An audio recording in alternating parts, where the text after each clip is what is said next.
Hi again, everybody. Welcome in episode number 2 of Nothing But Hockey. Ben Holden, joined on the broadcast by Big Ten hockey analyst and former Ohio State Buckeye Paul Caponigri. We like to call it Nothing But Hockey. Cappy, how are you? Welcome into the second edition here we've got rolling here. I'm good, man. Spent the day at the ballpark. One of the last few days of summer here in Chicago. Enjoyed it, but let's talk some puck.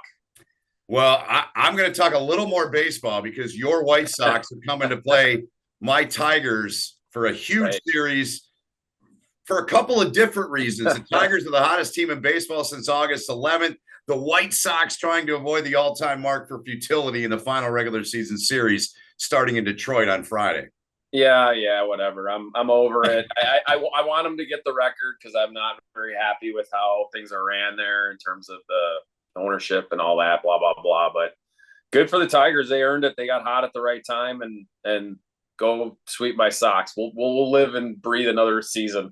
And then one this is unscripted, by the way. One last baseball item.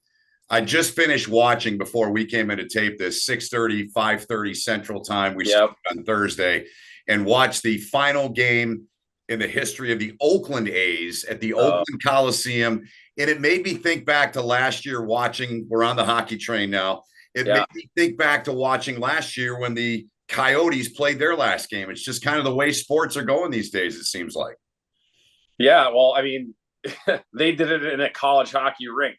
So, it obviously kind of built a terrible road they were on in Phoenix. There was no end in sight to ownership there. It all starts there in sports. Ownership all the way down. They don't get talked about a lot unless things are bad. Well, you know what? It got pretty bad there, and they're in a better place now in Utah. Hopefully, maybe one day with different ownership, Arizona, Phoenix, whatever they want to call the organization, can get back in there because I think they do and can hold a team there. It's just got to be done the right way. I agree with you 100%. The Utah Hockey Club, their first game didn't go so well, put the puck into their own net, but nevertheless, it's preseason. So you got to make news somehow, right? Right, exactly, man. So this week on the show, a lot coming up. We're going to talk a lot of NHL. We're going to talk a lot of college, though, and that's where we're going to start this week, Cappy. The USCHO first poll of the season came out. I don't think there's any big surprise at the top two teams. The Denver Pioneers, fresh off their 10th national title, followed by Boston College. What grabbed your eyes the most seeing the first poll when it came out earlier this week? Kind of like you said, there weren't any really big surprise. Maybe the fact that the NCHC got 8 of their 9 teams in. Yeah. But they've won a ton of national championships. That league has been the one that everyone's been chasing after, so to speak. We're obviously heavy Big Ten guys. They have 5 teams in.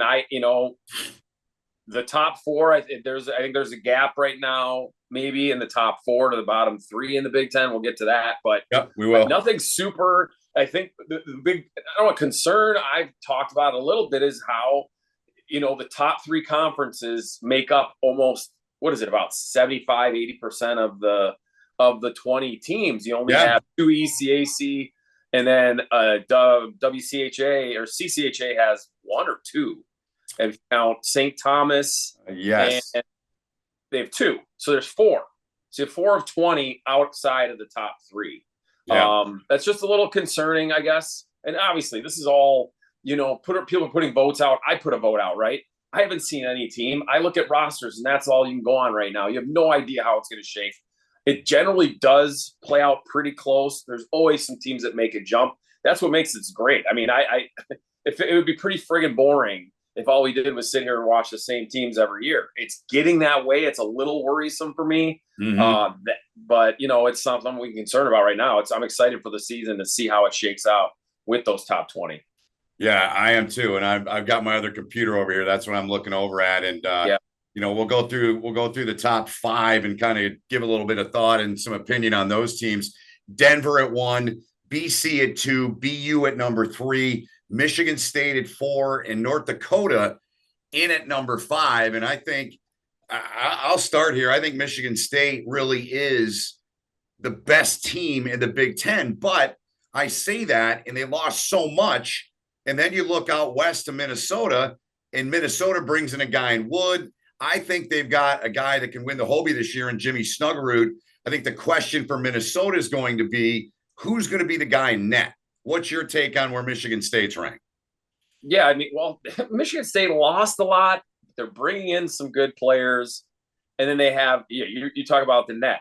They have the net. They do. You know, they by far in the Big Ten, maybe in the country. Maybe. Matt Davis is pretty awesome in Denver.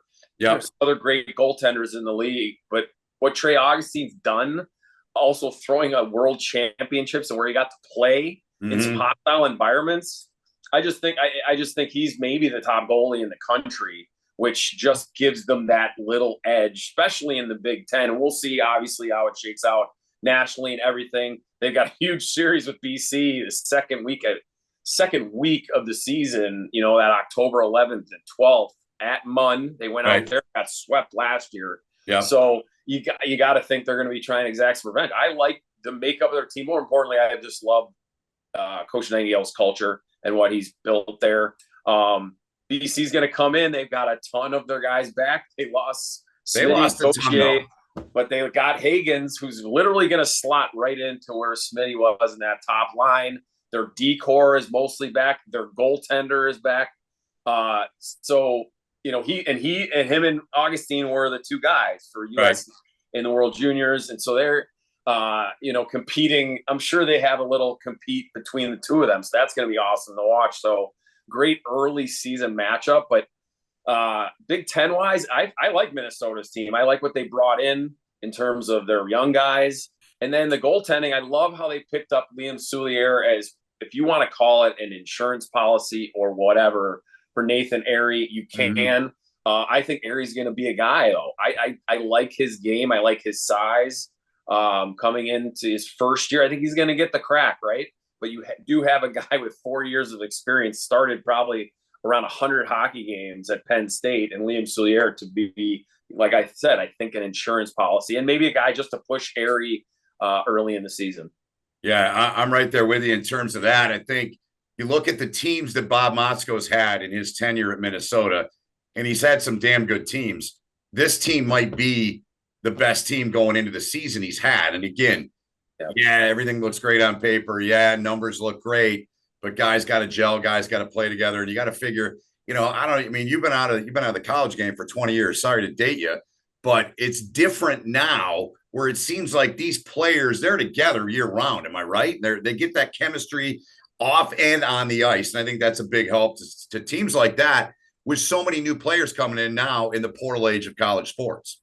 Yeah, they get the freshmen come in. I mean, really, I think almost like for that summer semester, and they train and they work out. We hope to have this guy on our podcast, Mike Hastings, talk to him this week about, you know, his guys. They come in and do the whole summer.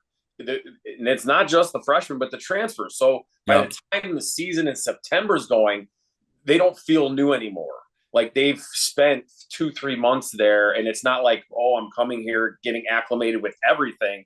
They're kind of already ensconced in there, and they're ready to roll in the season. I think that's what all teams are doing now to prepare because everyone's having a flip over. Like if you have under 10 new players on a team every year now, especially in a lot of these bigger programs, BC, BU, Michigan State, Minnesota, where guys are leaving after 1-2 years, the rollover is so great that you need that time to kind of, you know, you want to call it gelling. You want to get that kind of head start with so much turnover in college hockey. All right, let's keep working our way down. We touched on Michigan State, Minnesota. We're kind of zeroing in, Cappy and I. You know, our specialty these days, and your specialty's been, since you've been in broadcasting, has been the Big Ten. I was in the NCHC for 9 years, and now in the Big Ten for year 5 for me coming up. Baby. Let's go, man. I'm ready to get in the rink. Michigan is ranked 7th. Michigan, I don't know about you, but when I did my poll, and I'll be 100% transparent, 100% honest, my poll was Michigan State, Minnesota, Wisconsin, and Michigan. That was my top 4 in the Big Ten. I don't know that many people would disagree with that. Michigan, though, they lost 100 goals from their team. That is an awful lot to replace. Is it going to be true for Michigan? The old adage is they just reload. What do you think? I think every year with them, I don't know. but we know what they're capable of. Like last year, a lot of people didn't think they'd make a Frozen Four. Well, they just made 3 in a row. That's right. They haven't won a game there, but they're getting there every year. Yeah. They got some interesting guys. They got a guy, they took William Whitelaw from Wisconsin, who I think he's going to step up. He's just a little firebug out there. They've got guys that were drafted in the first round. They've got guys that are going to come in and, they kind of build a culture like we don't worry about anyone else or what anyone says. They play with their arrogance. As an Ohio State guy, I can say that. You can say that. Usually a successful arrogance. You want to call it arrogance, cockiness, confidence. You know where they end up every year? At the end, fighting for a Big Ten championship. They're in the Big Ten championship game 3 years in a row. Right. They're in the Frozen Four 3 years in a row. Last year, there were some serious doubts by around Christmas because they were not in the top 15. What did they do? They got hot in the second half. And they just kind of go about their business in a certain way, whether you like it or not. I'm not going to say I don't like it. It finds success. So I think, Coach Nerano has done a good job. He's kind of a young culture there now. It flipped really quickly after years and years of having a very veteran coaching presence. And Mel Pearson, and obviously what they had for him with the big man. I mean, the Baron. Yeah, so it's a different vibe, but it seems like nothing has changed in terms of turning out quality players, having people questioning whether they can put it together with these because they lose so much every year. Right. And yet they find their way back in. So I'm not going to change my mind on that part until it becomes truth. So you firmly believe they're one of the 4 best teams in the Big Ten going into the regular season? For sure right now. You just got to trust what you've seen. Yeah. You see what they brought in. Tim Lovell from Arizona State, I think, is a very sneaky defenseman pickup. 36 points last year. Ooh. They did lose some guys in the back end, but you bring in a veteran guy, much like how they brought in Warren last year from BC. Yep. This guy's a little more offensive minded. They're going to need that because they did lose some back end guys. They bring back Edwards. I love Edwards. I think he's a senior. They got Truscott coming back. Yep. They do have some veteran guys. And, the goaltending, we thought it was a question mark last year. It wasn't great, but it was pretty solid back there. And I think they got a young guy finally. We'll see if that happens or if Logan Stein from Ferris State comes in and takes control of the net. All right, let's move on to the next Big Ten team in the USCHO poll. It is Wisco. And I know you teased earlier, you talked to Mike Hastings a little bit, and what were the biggest things that you took away from that conversation with him about his team this year? There's 2 guys I know that I saw quite a bit last year that I think are going to be big adds for his team, and I'm curious if you mention them. Rylan Mosley was at Tech last year in the UP, and Kyle Kukkonen, 2 really skilled guys. What are your other takeaways on Wisconsin in your conversation with Mike Hastings? Yeah, I think the combination they are bringing in of veterans, they have 4 transfers who are all going to play big roles. Like you mentioned, those 2 guys. They have Tommy Scarpone, who was at RIT, who was named by the coaches poll as the second team All Big Ten, hasn't played a game in the league yet. Yeah, I don't know if that's I don't know if that's a praise on him or just what's after Trey Augustine in the Big Ten. A lot of guys that haven't fulfilled that number 1 role or have a lot of questions there. Yeah. And then they got Cody Laskowski, who's a 40-point guy from RIT. So you bring those 4 in, and then you got the guy that he talked about the most was a freshman, Logan Hensler, a defenseman, who he says should be a top 10 pick in the NHL draft. So in my mind, he's probably the highest rated guy, undrafted player coming into the Big Ten this year. And he couldn't say enough good things about him on the ice and off the ice, his attitude, which I think those are such big things. But he wants to see this kid come in and he's going to let him learn. He's got the great attitude. He's not worried about that part of having mistakes. It's the 18-year-old first time in college hockey, or 17. He turns 18 this fall, much like you've seen in past years with Levshunov was like that. Yeah. Fantilli, KJ, Berniers were all like those October, November birth dates where they're not even 18 years old and they get on, which is just unfathomable to me how they come in and do that stuff. Yeah. Obviously, Celebrini did that at BU last year. Yeah. But I like Wisconsin's combination, and I just knowing that I played for him and the success he's had in college, it's almost it's hard to not say it's not a lock that he's going to be there in the mix for the Big Ten championship battle, and then for an NCAA tournament spot with obviously an opportunity to go to a Frozen Four. I mean, you look at what he did in year one, and you and I and anyone that follows our sport of college hockey knows his track record, whether it was when you played for him, whether it was other stops at Minnesota State. I mean, he did some amazing things at that program. I wouldn't say I was stunned, but I was surprised that it went so well in year one. And that's scary, I think, for the rest of the conference and the rest of college hockey. And I think you can say the same thing about Adam Nightingale. For what he did, seeing that Michigan State program for a decade, it was painful. It was absolutely painful watching some of their games, calling a lot of their games. And those two guys have come in and said, hey, we're here to stay. They're two of the big boys in the sport, and they've both done amazing work. And it wouldn't shock me if it comes down, like it did last year, to the final weekend of the regular season when they met in Madison. Yeah, I mean, and like you said, they're not going anywhere. I also think that it's putting pressure on the other team. Absolutely. In the conference, recruiting wise, you know, for a while there, Minnesota and Michigan had a nice everybody there.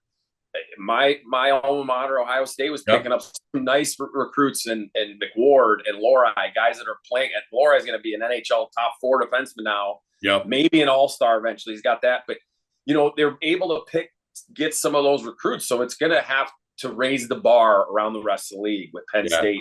Notre Dame's going to have kind of a new era rushing in a year with a young coach. So I think along with them, it's great for college hockey, great for the Big Ten, but it's going to put pressure on those other schools to kind of raise their level and getting the quality players. Or you know, Penn State and Ohio State, maybe they don't get the blue chip guys, but they're going to get the guys that stay most likely 3-4 years that are going to grow into better positions. They're just going to have to kind of like stack those you know, years of good players so they can kind of keep the pace. Because you don't want to have a 12-guy roster, then they drop a senior class, and then you got to restart. So it's a difficult thing to do. But I think that's what Mike Hastings and Adam Nightingale are doing.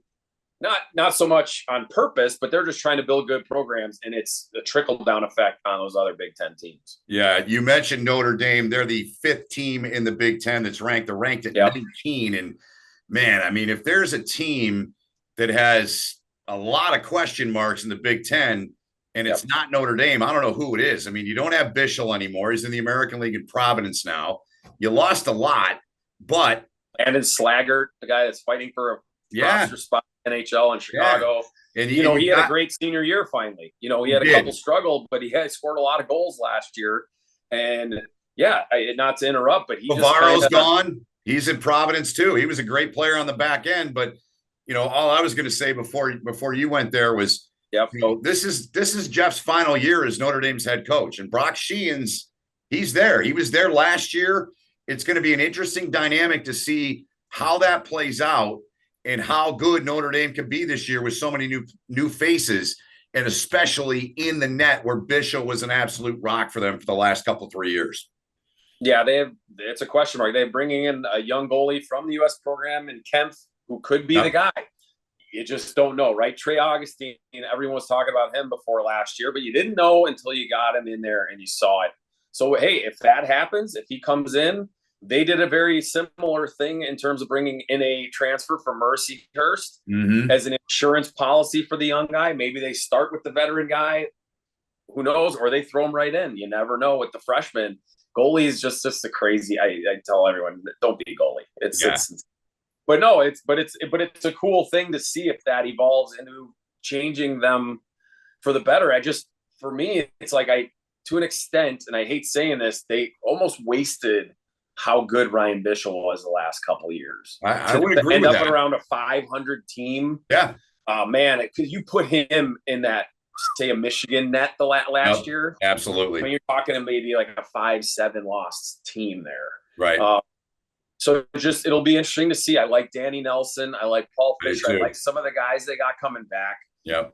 I do. They have some good freshmen coming in. They one guy that I thought was coming was this Charlie Pardue, but I see he's playing in Chicago with the Steel this year. So maybe it was hey, let's get you playing one more year. But I saw some of his highlights. I'm like, whoa, this guy looks ready to go. But hey, everyone's on a different development path. So Notre Dame, I think I just don't know about them. Right, they're more of a mystery to me than Penn State and Ohio State, to be honest. Agreed. I agree with that. There's more question marks. Now it could end up being great. They could be at night. We could be laughing later in the year and say 19 is too low. They might be 14, 13, 12 fighting for a bid, or they might be completely out. It's very hard to predict with the Irish right now. As everyone can see, Cappy's probably displaying his Buckeye jersey behind him, and that's where I was going to go. I think Ohio State, they, to me, if and I'm going to do it now, I'm going to pick my dark horse team of the Big Ten. I think it's them because of the goaltending they have. They've got the young guy in Turnus who's still got some eligibility, good player. Everly played a lot in the second half. They see something in him. He's a bigger guy, and they've got a lot of pieces back on that team. Yeah, they do. I mean, a lot scoring has been their issue, right? It has. And health. In health, obviously. And that's everybody, right? Luck the draw with health. Yeah. They do have some nice players coming in. I can't wait till it's your turn when you get to talk about Gunnar Wolf-Fontaine. Oh, I love that. He's on my all-name team. He's the all-name. And he's clutch. Right there. That's number one name in sports right now. It really is. But yeah, he's clutch. He is. He's a good offensive weapon. That was a big pickup for them after they losing Stephen Holiday last year. A big producer for them. Cam Thiesing already scoring the other night. In a recent game. Yeah. Noah Powell's a name that we might need to learn about really quick. Freshman coming in from Dubuque. Big guy. I talked to JB Bittner about him this week, and he thinks he's a guy that can come in and right away score double-digit goals, or that's what they're hoping for. But yeah, scoring is going to be where makes or breaks the Buckeyes. I think I think they need to amp up their offensive strategy a little bit. Yeah, they're known as kind of keeping it tight in front of their goaltending, not give up a lot, but you got to find a little bit of a change there, right? Yeah. If you want to elevate your game, you got to start thinking a little more offense. That's where college hockey's going right now. Got to put the pedal to the metal a little bit more, man. You got to take some chances there. So you and I talked last night. We did a little pre-production meeting for those watching around, 10 o'clock and, notepad and scribbling notes. And, that's kind of, what I do. He's like a doctor with that notepad. Right. Nobody can read it but me. That's the way some of my game charts look when I'm doing it. They're a little neater. This is more what my game notes look like. So I want to transition us to something that you and I talked about in that little production meeting. We agreed that we would make a bold prediction in college hockey, whether it was a team, a player, or both. Do you want to take the floor first? No, I want you to go first. Okay. All right. So my bold prediction for the 24-25 college hockey season is that a Big Ten team is finally going to break the drought. Since Michigan State won a title in 2007, no Big Ten team has won the national championship. I think this year that drought ends. See, why didn't you just say Michigan State? Because that's where I know your mind is. Let's just call it the way I'm not is, saying that because I'm saying it for you. No, you're not. I think it could be State. I think it could be Minnesota. I think it could be Wisconsin. I honestly think it could be Michigan. I think one of those teams is winning the Natty this year. That's my bold prediction. Your bold prediction. Okay. Sadly, this one is like a bold prediction, but it's not like a positive way. I guess it's a scoring thing. The Big Ten. Okay. I look at the Big Ten and I see a bunch of really good teams, and I really see a lot of good players, but I don't see a ton of superstar players. They're going to light it up scoring wise. I think the scoring is going to be very spread out.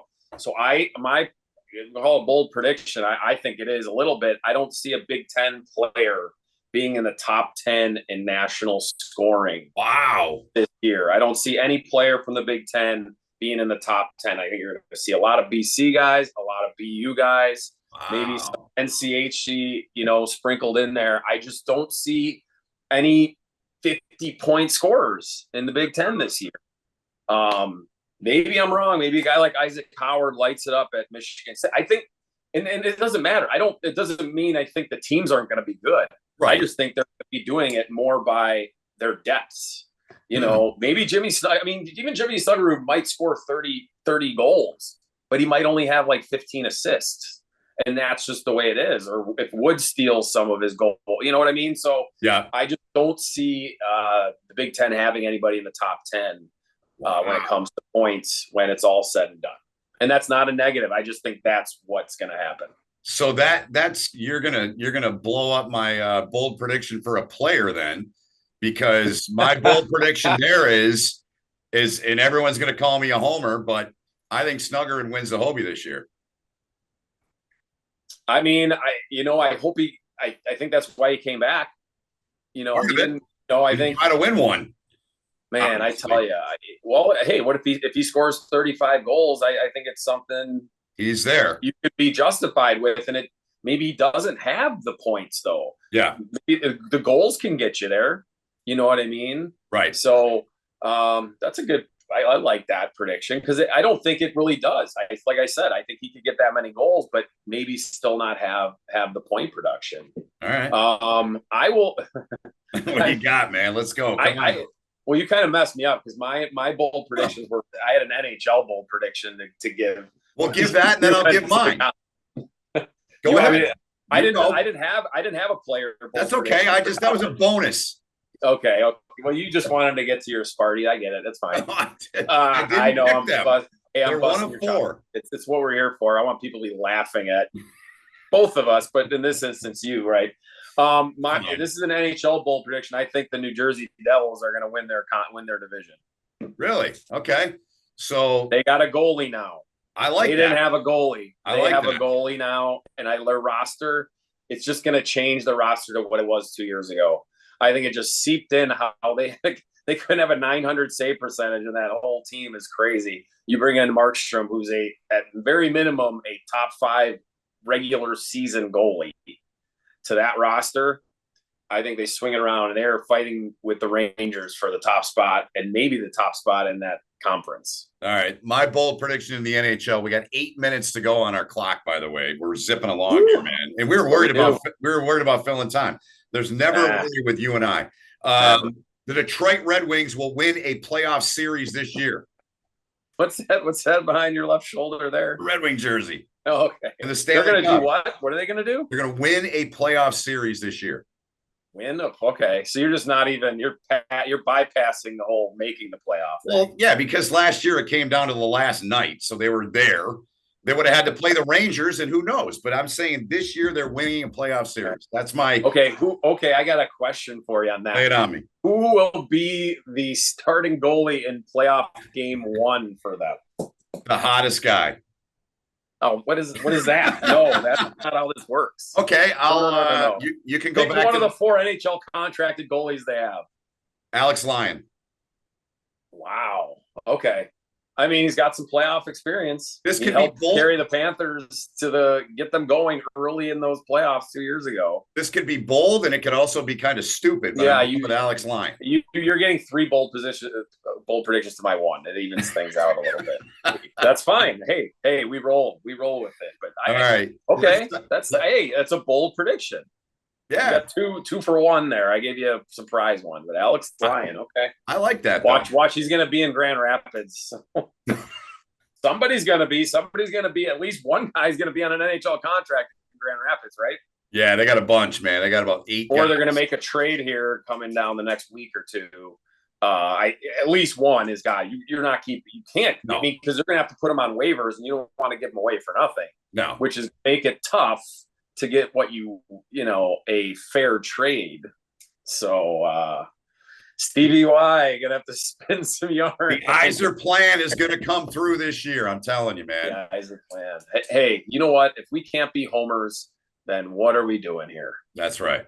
Hey, I've had to live with the Lions my whole life, man. So I need the Wings back in the playoffs, man. There you go. I hear you. That. The Blackhawks are about the same streak now. Their 2016 was their last playoff. They got swept in the first round. So right. All right, we got 2 more segments, and we got 5.5 if we're going to fit this in. If we get it in our window. Gripe of the week. I'm giving that to Cappy since I had it last week. What do you got?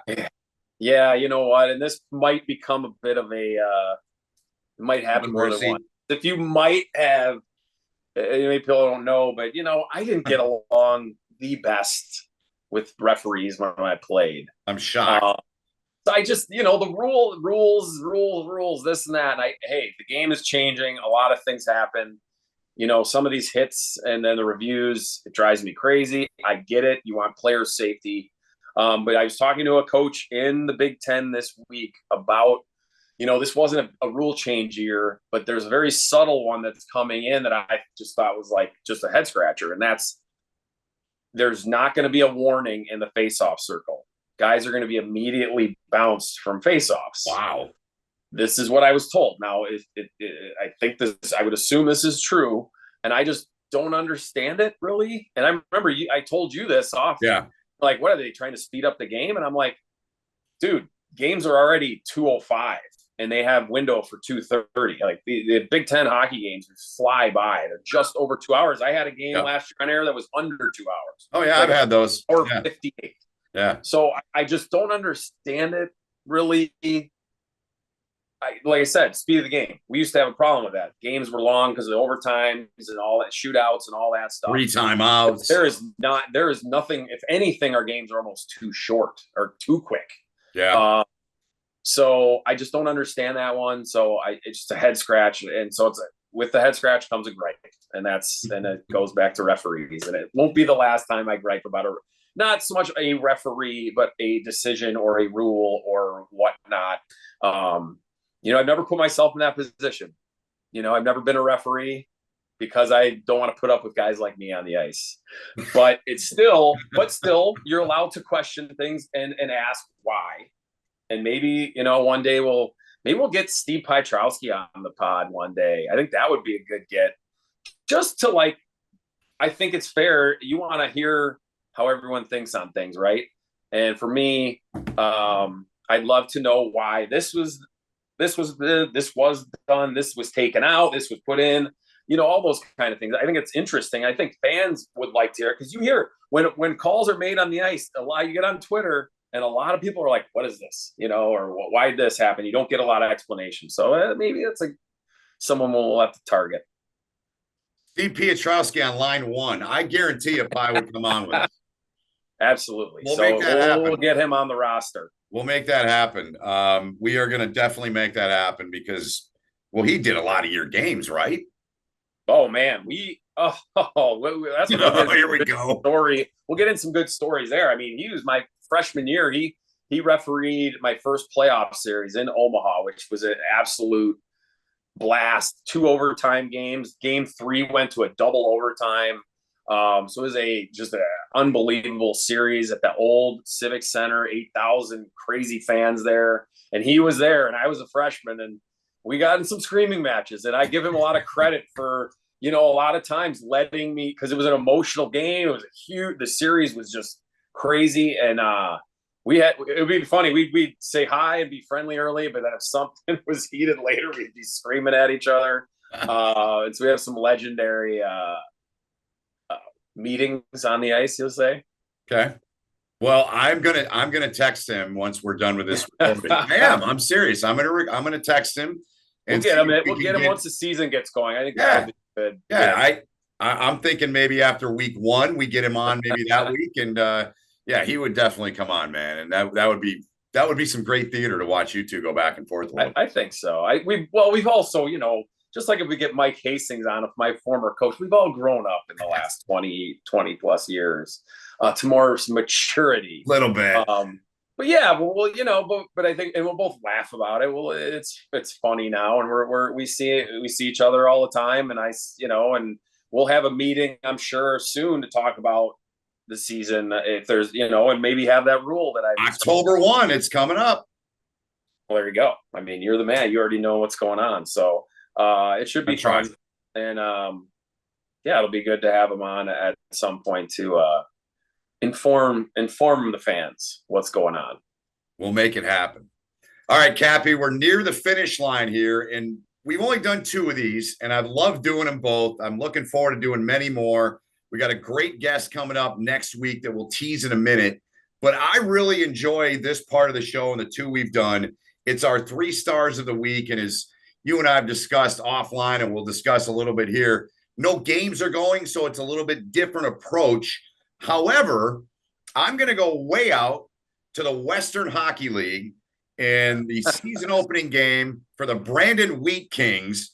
Roger McQueen had 4 goals on 6 shots in their season opening game this past week. He is my number 3 star. Okay, 4 goals, that'll get you. It sounds like one of the actors that played James Bond. Steve McQueen's his uncle. Right? Yeah. Back in the day. Yeah. Okay.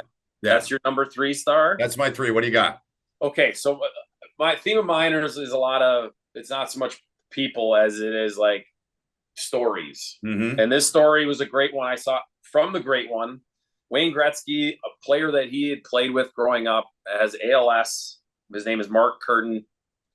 And the 7 Canadian teams have over the last while have raised over $1 million now. He's battling ALS. We all know how awful that is.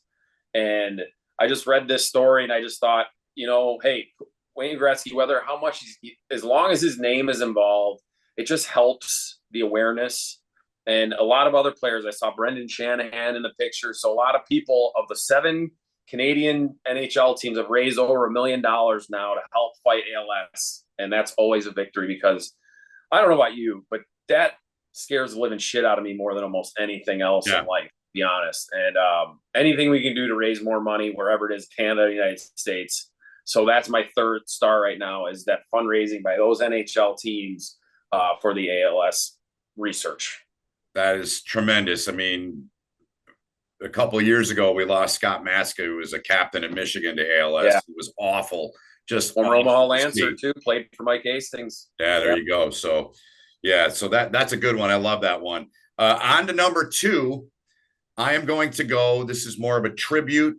It's a sad story, but it's a tribute to a good man that I got to know really well over the years, Brent Rutherford, longtime college hockey official. He was an off-ice official, and he passed away at 73 years old last week. There was an event Thursday in Sterling Heights, Michigan for him, and Brent was always a guy. Every time I saw him in the rink, Cappy, smile on his face. Hey, Benny, how are you?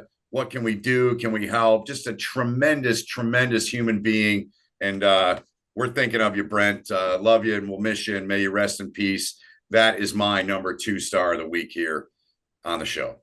Yeah, it's a good shout out by you. I think, there's so many stories out there from everyone's got people that they know that a lot of people won't know.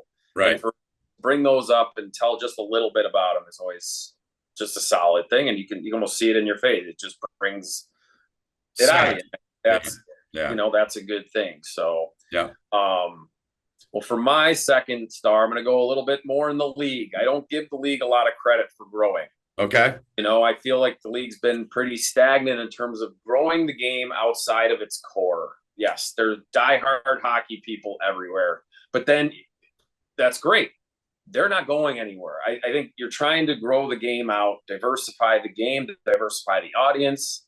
And what they've done now with what's coming out on Prime, I think Prime has been the key kind of component. You have 2 things. You have the Prime games that's going to be in Canada only, which so I'm a little, they got it half right there because the Canadian fan is not the ones you need to get.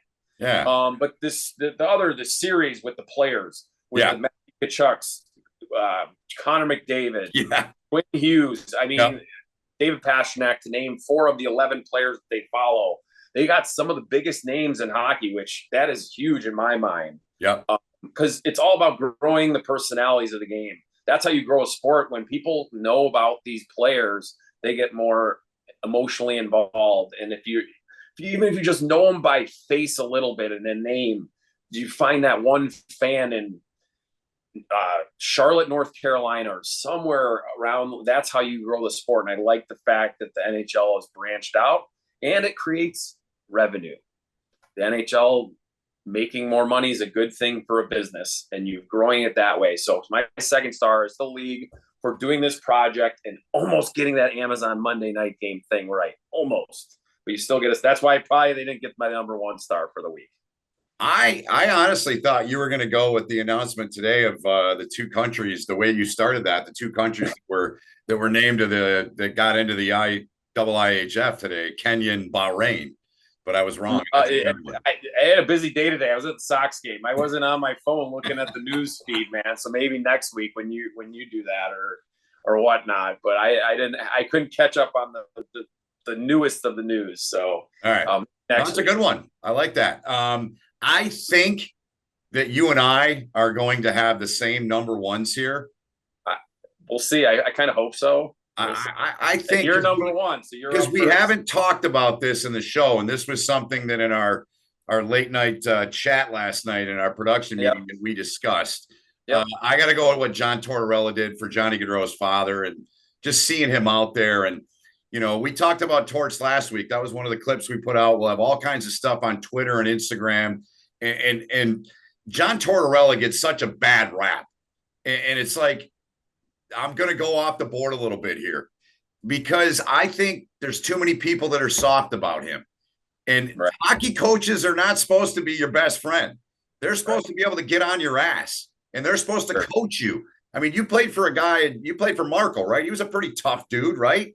Yeah. I mean, so he definitely wasn't a John Tortorella type, though. No, and few are. But I have a friend, a coach here in Metro Detroit that played for him. We got to get him on sometime, but what he did for Guy Gaudreau to bring him out, to let him take part in their practice, that tells you all you need to know about John Tortorella. The guy's got a massive heart. He cares. It's not about winning hockey games in that situation. It's about doing something to help a family who just had two of their sons tragically killed. And to see Johnny Gaudreau and Matthew Gaudreau's dad out there, that warmed my heart. That's my number one star this week, Cappy.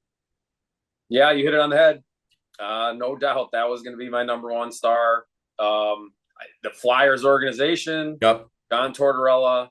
What was really surprising to an extent is he said he had never really met Johnny. Right. Which, not even in a quick 2-minute conversation or whatnot throughout the last 12 years or whatever that Johnny was around the NHL or near it.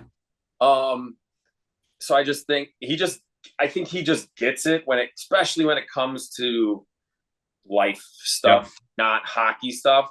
Right. We can argue all about his success, his failures on the ice, but off the ice, he's heavily involved with dogs and his family, his wife, like wherever they lay ground, they find the dog shelters and all that stuff. So they are caring people, and clearly he gets it with having a good heart and just being a good human being. Mm-hmm. And he said, hey, he can come out again, and he's probably going to come out.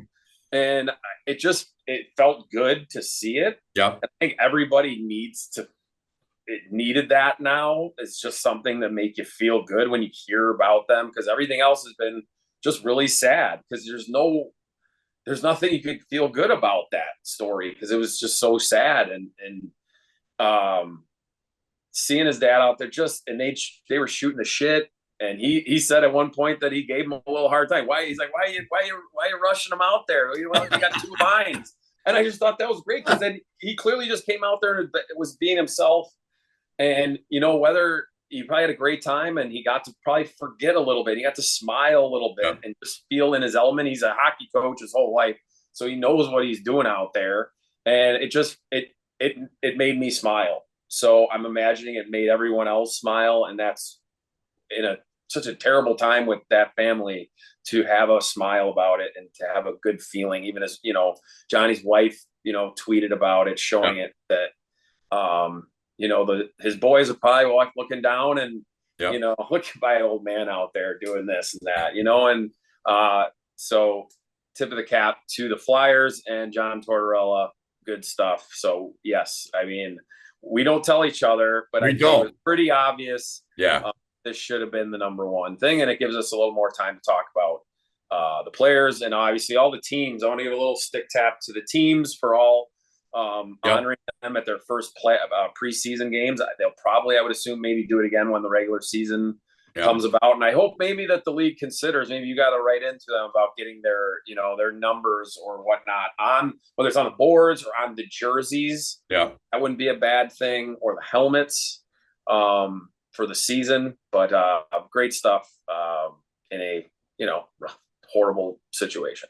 Yeah, certainly it's all part of the healing process. I mean, we can't endure or even fathom what the family's gone through. And I can't imagine that didn't help part of the healing process for Johnny and Matthew's father to be out there. So yeah, we're going to differ on a lot of stuff. We agree on a lot, but that one, yeah, it was a no-brainer. I knew that was going to be yours. So we're going to wrap up here, but first, this is not a gambling show by any means, but gambling is obviously part of sports, and just about everywhere you look, you can gamble on anything under the sun. So Cappy, I'm going to give you the top 5. Actually, I'm going to give you the top 6 teams' odds to win the Stanley Cup. And one of them is a team that you made a bold prediction on earlier, the New Jersey Devils. They are in, according to DraftKings, at plus 1,300, along with the Rangers and the Leafs to win the Cup. Then it's Dallas at 1,100, the Panthers at 1,000, and Connor McDavid and the Edmonton Oilers at plus 800 to start the year. It's interesting. I maybe Edmonton will do it. I don't know. Did they make enough changes? I feel like they're, for the most part, running it back. Yeah. Hey, you were one goal away from winning the Cup last year. It's really hard to repeat. Florida had to make some decisions. Montour's gone. Yeah, that's a big loss. They got a lot of their forwards back, but they lost some of the depth. That's what happens. The bottom half of your roster that's making $1 million or even less, they got to get paid, right? You get free agent, you win a cup, you're going to get rewarded for that. And I don't think anyone would blame them for doing that. So like I said, it was more of a regular season bold prediction with the Devils. Yeah. The cup thing, because Markstrom has not had the best playoffs. I remember a couple of years ago with Calgary against Dallas. Yeah. It was like, what happened to this guy? I thought this guy was going to be the series difference maker, and he was, but not in a good way. Right. So I just love them in the regular season, and then you never know. I mean, whole different team. He's in a different part. He's in the United States. He's on the East Coast. I mean, that could change things, just being a different vibe. But the Rangers are going to be right there. I like the Rangers. Yeah, I like too. Igor and Net. Oh, I just loved them in the playoffs. I think Florida just had to put the Florida was so much better from outside the crease to everywhere else that Igor couldn't overcome it, in my opinion. But man, he's a guy that I could see winning a Stanley Cup. So that's pretty good value there at was that 1,300? 1,300. They're tied with Toronto. I mean, come on, Toronto. God bless you, baby. But you just can't. What's that insanity thing where you say if you don't change you can't expect change if you keep things the same? Definition of insanity is doing the same thing over and over. Look, man, I love Max Pacioretty. He was a great player. He's had so many injuries, and he might score 15 goals. He might, but he's not going to change their team. They still don't have the depth of defense. Maybe one of their goalies steps it up. Is Woll going to be the guy? Maybe he does. Yeah. But why you have Toronto? That's a sucker's bet right there. You find more value down the road than you do with Toronto. I'm sorry. You just can't. John Tavares was a great player, but he's 35 years old now. He's not getting better. He's hopefully staying the same for them, and I just don't see it. And that's all. Right. With that said, here in our final segment, we'll transition to the odds to win the Natty according to DraftKings. I'm giving you the top 5 again from 5 to 1, plus 1,200, plus 1,100, plus 900, plus 800, and plus 500.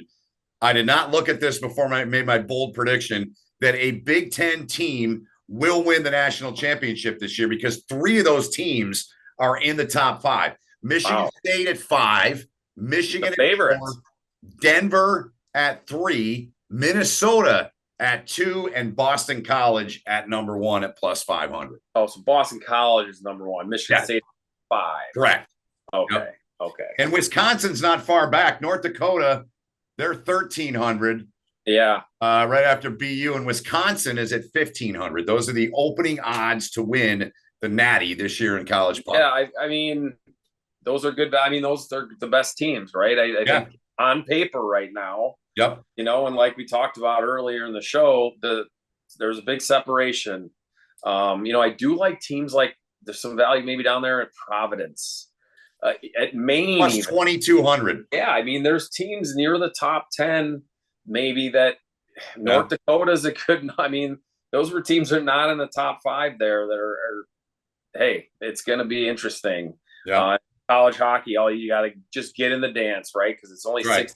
You got to win 2 games to get the Frozen Four, and then just 2 more to win it. You don't have to go through a 4-7 game series to win a Stanley Cup. So, you know, there's a better chance for a one-off team in college hockey. So you might find some good values down the road there.